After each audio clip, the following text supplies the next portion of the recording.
Қайырлы күн, қалдарыңыз қалай?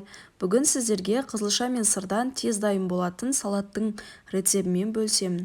Дәрумендерге бай өте дәмді салаттардың бірі, міндетті түрде жасап көріңіз. Ең алдымен дәл осылай рукколаны салқын суға 3-4 қайтара жуып, дәл осылай артық жірлерін алып тастадым. Бұл салатқа негізінде шпинат қолдануға да болады.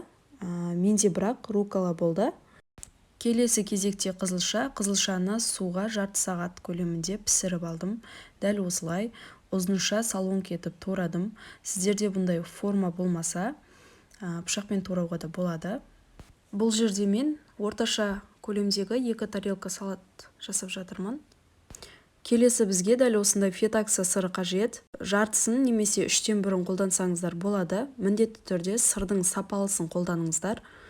Дәл осылай бұны да форманың көмегімен солонка етіп ұзыншалап турап алдым. Енді салаттың соусын бірге дайындайық.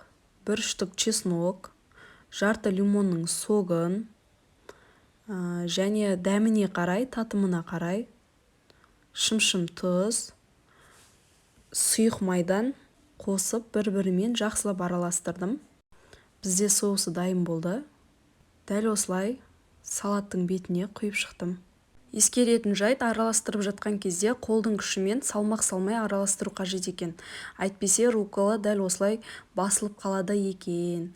Салат жапырағынан да кішкене қосып жібердім. Өте дәмді, керемет салаттардың бірі болып шықты. Сіздер де жасап көріңіздер.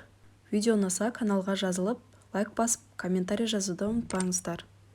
Құрамына қажетті заттарды, мөлшерін, грамын барлығын описание бөлімінде қалдырдым.